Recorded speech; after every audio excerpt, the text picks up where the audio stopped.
सभी पत्रकार बंधुओं को नमस्कार। देश के प्रधानमंत्री नरेंद्र मोदी जी ने जो अध्यादेश पारित किया है, वो अध्यादेश भारत के लोकतंत्र का गला घोटने की कार्रवाई है। वो अध्यादेश इस देश के संघीय ढांचे को समाप्त करने की कार्रवाई है।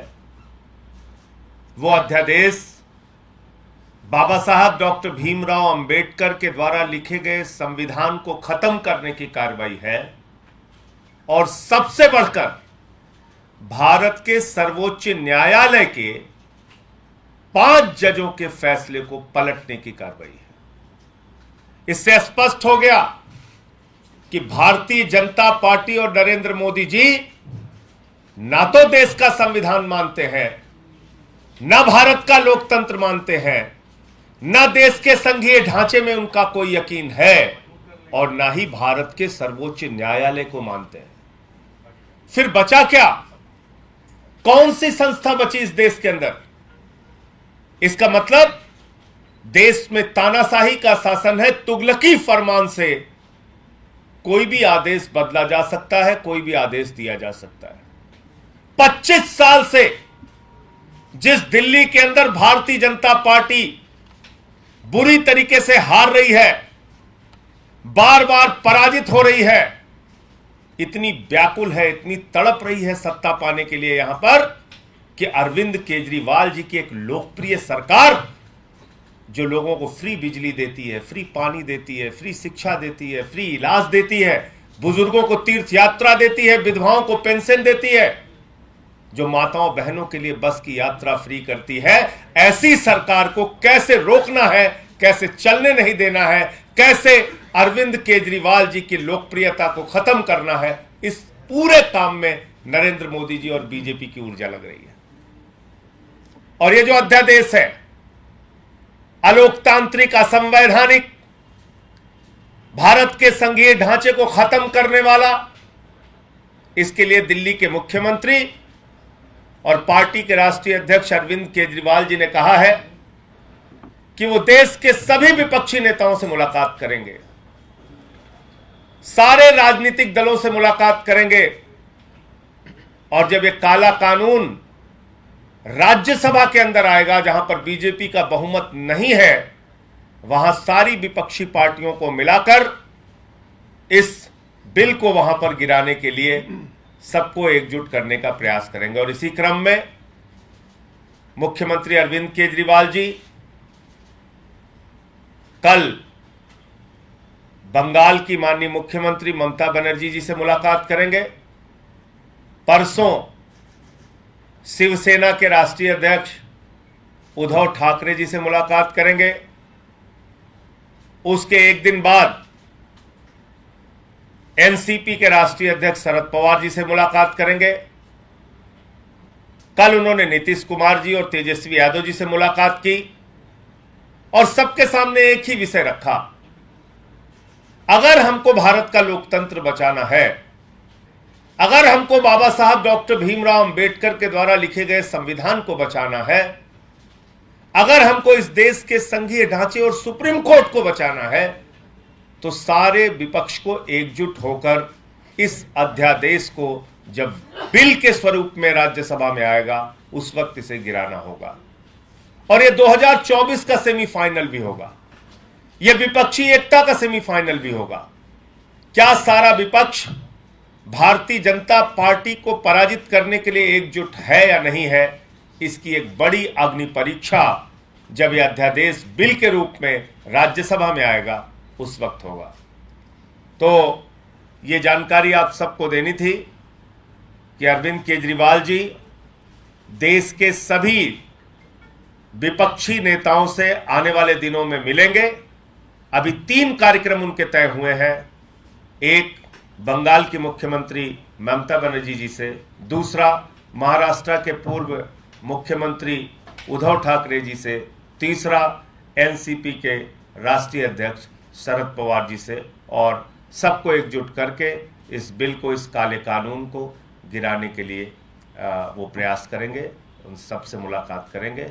हमारे बीच में दिल्ली के माननीय मंत्री सौरभ भारद्वाज जी हैं, हमारे राज्यसभा के सांसद संदीप पाठक जी, दिल्ली की माननीय मंत्री आतिशी जी हैं।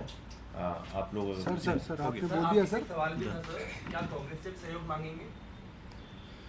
देखिए, ये अग्नि परीक्षा की घड़ी है, ये देश में आपातकाल है, इमरजेंसी है, और अगर सुप्रीम कोर्ट को पलट दिया जाए, मतलब क्या कर रही है बीजेपी? कह रही है भाई हम, अगर आपने सरकार बना ली तो पहले खरीद फरोख्त करके आपकी सरकार गिराएंगे, उसमें सफल नहीं होंगे तो ईडी सीबीआई छोड़ के आपको गिरफ्तार कराएंगे, उसमें भी अगर सफल नहीं होंगे तो अगर आपके पक्ष में कोई सुप्रीम कोर्ट और न्यायालय का आदेश आ जाता है तो उसको भी बदल देंगे।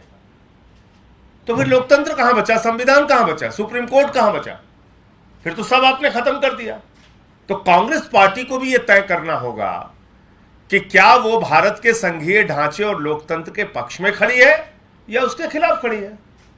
एक लाइन की बात है, ये उनको तय करना होगा, और कांग्रेस पार्टी का जब तक कोई आधिकारिक बयान नहीं आ जाता तब तक इस पर कोई प्रतिक्रिया देना ठीक नहीं होगा। अभी तो अगेंस्ट में से बयान आ रहे हैं, कह रहे हैं कि शीला गवर्नमेंट में भी काम हो रहे थे। मैं कह रहा हूं कि कांग्रेस पार्टी का, यानी कि उनके जो भी प्रमुख लोग हैं, जिनके हाथ में सदन की जिम्मेदारी है, जिनके हाथ में राष्ट्रीय स्तर पे पार्टी के संगठन की जिम्मेदारी है, जब उनका कोई आधिकारिक बयान इस विषय पे आ जाएगा उस समय हम लोग अपनी प्रतिक्रिया देंगे, उसके पहले कुछ कहना ठीक नहीं। संजय भाई, आपने कहा कि विपक्ष के नेताओं से मिलेंगे, मल्लिकार्जुन खड़गे उनके पार्टी के अध्यक्ष हैं, क्या इस आउटरीच प्रोग्राम में मल्लिकार्जुन खड़गे फिलहाल आपकी लिस्ट में हैं? देखिए, मैंने आपसे कहा कि संपूर्ण विपक्षी नेताओं से माननीय मुख्यमंत्री केजरीवाल जी मिलेंगे आने वाले दिनों में। अभी 3 कार्यक्रम तय हो गए हैं, उसकी सूचना आपको दे दी, आगे जैसे जैसे कार्यक्रम तय होगा आपको बताते जाएंगे।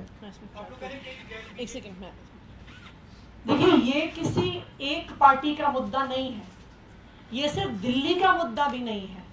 ये मुद्दा इस बात का है कि जहां जहां Bharatiya Janata party state election हारती है, वो किसी ना किसी तरीके से उस राज्य सरकार की ताकत को खत्म करने की कोशिश करती है, चाहे वो विधायकों की खरीद फरोख्त से हो, चाहे ईडी सीबीआई छोड़ने से हो, नहीं तो गवर्नर के ऑफिस का, लेफ्टिनेंट गवर्नर के ऑफिस का मिसयूज करके हो, या ऐसा अनकॉन्स्टिट्यूशनल ऑर्डिनेंस लाके हो जो इस देश के डेमोक्रेटिक फेडरल स्ट्रक्चर को अंडरमाइन कर देता है। अगर केंद्र सरकार एक चुनी हुई सरकार की एक संविधान द्वारा दी गई ताकत को वापस लेने की कोशिश कर सकती है तो दिल्ली तो शुरुआत है, इसके बाद ये किसी भी राज्य में हो सकता है। और हम ये देख भी रहे हैं, जो प्रयोग भारतीय जनता पार्टी ने दिल्ली में लेफ्टिनेंट गवर्नर के साथ किया, वही प्रयोग वो फुल स्टेट्स में गवर्नर्स के साथ भी कर रहे हैं।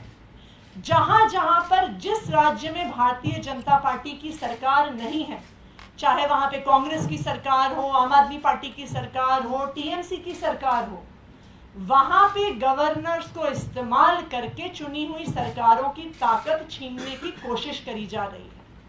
तो ये तो देश की हर नॉन बीजेपी पावर पार्टी को, हर रीजनल पार्टी को समझना होगा कि ये प्रहार आम आदमी पार्टी पे नहीं है, ये प्रहार दिल्ली सरकार पे नहीं है, ये प्रहार लोकतंत्र पे है, ये प्रहार इस देश के संघीय ढांचे पर है, और ये प्रहार देश से भारतीय जनता पार्टी के अलावा हर पार्टी को खत्म करने का एक पहला कदम है, जिसके लिए सबको साथ आना पड़ेगा, वरना देश में संविधान नहीं बचेगा, देश में लोकतंत्र नहीं बचेगा। कई गैर भाजपा दल हैं जो भले एनडीए में न हो लेकिन बीजेपी के साथ दिखते हैं, चाहे बीजू जनता दल हो या वाईएसआरसीपी हो या बीएसपी हो, क्या उन लोगों से भी आप लोग संपर्क करेंगे? मायावती, मैंने आपको कहा कि अभी 3 नेताओं से मुलाकात का कार्यक्रम तय हुआ है।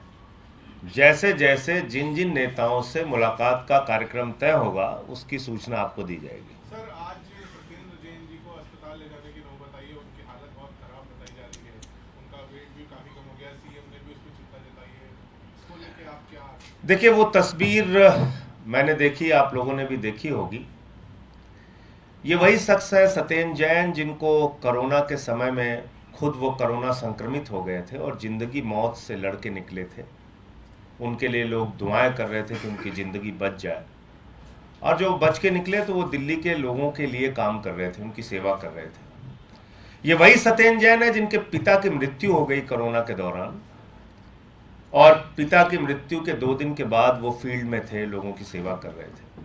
आज बीजेपी के लोग जश्न मना सकते हैं, तालियां पीट सकते हैं, खुशहाली मना सकते हैं, खुश हों, अच्छी बात है, लेकिन ये अत्याचार की पराकाष्ठा है, प्रताड़ना की पराकाष्ठा है। एक व्यक्ति जो आध्यात्मिक सोच का है, जो कहता है कि जब तक मंदिर में पूजा नहीं कर लूंगा तब तक खाना नहीं खाऊंगा, 1 साल से उसने एक अन्न का दाना ग्रहण नहीं किया है। 37 किलो उस व्यक्ति का वजन कम हो गया है। भारतीय जनता पार्टी ऐसे अगर प्रताड़ित करके मारना चाहती है हम लोगों को, तो मैंने मोदी जी के सामने पहले भी प्रस्ताव रखा था, आप लोगों के माध्यम से फिर से कह रहा हूं, केजरीवाल से अगर इतनी नफरत है, आम आदमी पार्टी से अगर इतनी ज्यादा नफरत है, तो ऐसी प्रताड़ित मत करो। हम लोगों को किसी चौराहे पे खड़े करके गोली मार दो, शर्म आनी चाहिए।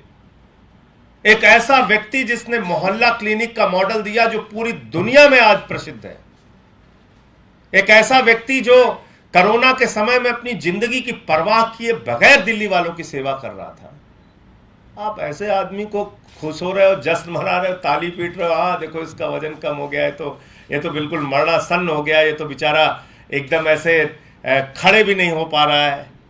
तो ठीक है, वक्त है, समय है, हम लोग भी झेल रहे हैं, बर्दाश्त कर रहे हैं।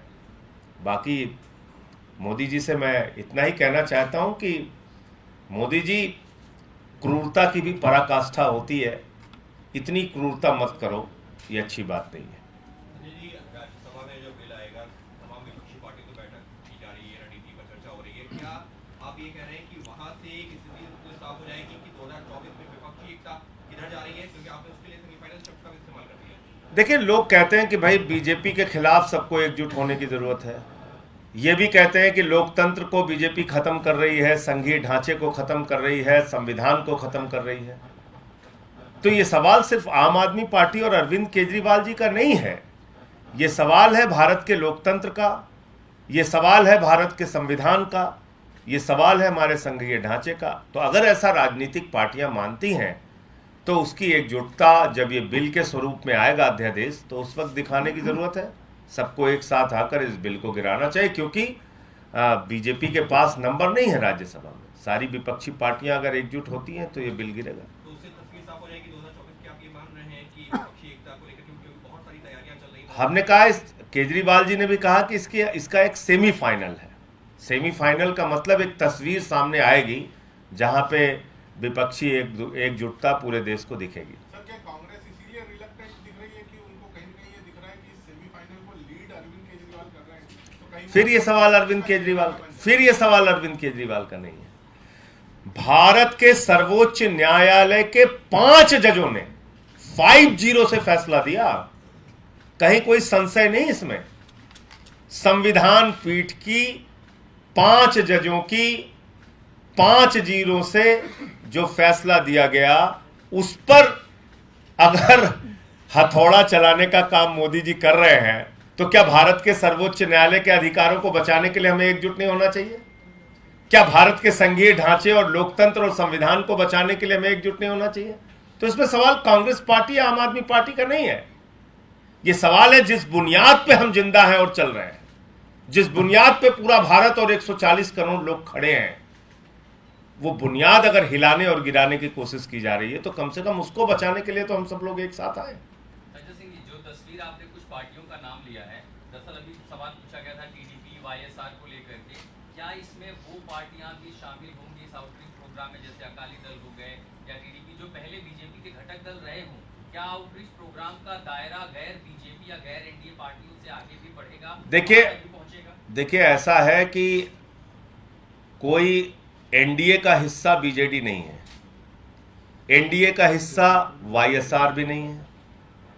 तो इसलिए मैं तो ये उम्मीद करता हूं कि आज देश के फेडरल स्ट्रक्चर पे अगर हमला हो रहा है, संघीय ढांचे पे अगर हमला किया जा रहा है, तो उसको बचाने के लिए सब लोग एकजुट हों, क्योंकि ये जो शुरुआत दिल्ली में हुई है, यह आप तक भी पहुंच सकती है। लेकिन जब तक, मैं फिर दोहरा रहा हूं, जब तक किसी पार्टी के नेता से मिलने का कार्यक्रम तय नहीं होता, तब तक अभी कोई जानकारी आपके साथ शेयर करना मुश्किल है। जैसे जैसे लोगों से मिलने का कार्यक्रम तय होगा, आपको बताते जाएंगे। सर, एक थोड़ा अलग सवाल है, संसद भवन का उद्घाटन होना है, ऐसे में या बोल रहे हैं कि राष्ट्रपति को ही नहीं बुलाया गया है। देखिए, पहले दिन से मैं इस बात को कहता हूं, 97 वर्ष पुरानी एक संस्था है संघ, 97 वर्षों में आज तक उसका प्रमुख कोई दलित और पिछड़ा आदिवासी नहीं बना, 97 वर्षों में। और मैं बराबर इस बात को कहता हूं कि भारतीय जनता पार्टी अपनी मानसिकता से दलित, आदिवासी और पिछड़ों की विरोधी है, और इसलिए देश की आदिवासी महिला को आप राष्ट्रपति चुनावी राजनीति के लिए, उसको भुनाने के लिए तो बना देते हैं, लेकिन बताइए, भारत की संसद का उद्घाटन हो और राष्ट्रपति ना बुलाया जाए, इससे ज्यादा अपमान कोई राष्ट्रपति का हो सकता है? इससे बड़ा अपमान कोई आदिवासी समाज या दलित समाज का हो सकता है? इससे बड़ा अपमान या इससे बड़ा कोई संदेश वंचित समाज में भाजपा दे सकती है कि हम इनके विरोधी हैं? ये पूरे शोषित, वंचित, दलित, आदिवासी, पिछड़े समाज का अपमान है कि भारत के सर्वोच्च पद पर बैठी भारत की राष्ट्रपति एक आदिवासी महिला, जिनको आज संसद भवन के उद्घाटन के कार्यक्रम में नहीं बुलाया जा रहा है। इसके साथ ही मैं अगर संसद भवन की बात की तो आप सेंट्रल हॉल भी नहीं है, जिसके अपना एक इतिहास रहा। सेंट्रल हॉल की जरूरत क्या है? सब लोग वहां मिलने लगेंगे, आपस में बैठने लगेंगे, बातचीत करने लगेंगे, आप जैसे कुछ वरिष्ठ पत्रकार भी आके जानकारियां लेने लगेंगे। तो इसलिए जरूरी है कि सेंट्रल हॉल नहीं होना चाहिए। ये काम तो इसीलिए कि मिलने जुलने और पत्रकारिता पे और जानकारियां देने पे पाबंदी लगी रहे, इसलिए किया जा रहा है। सेंट्रल हॉल अगर नहीं है तो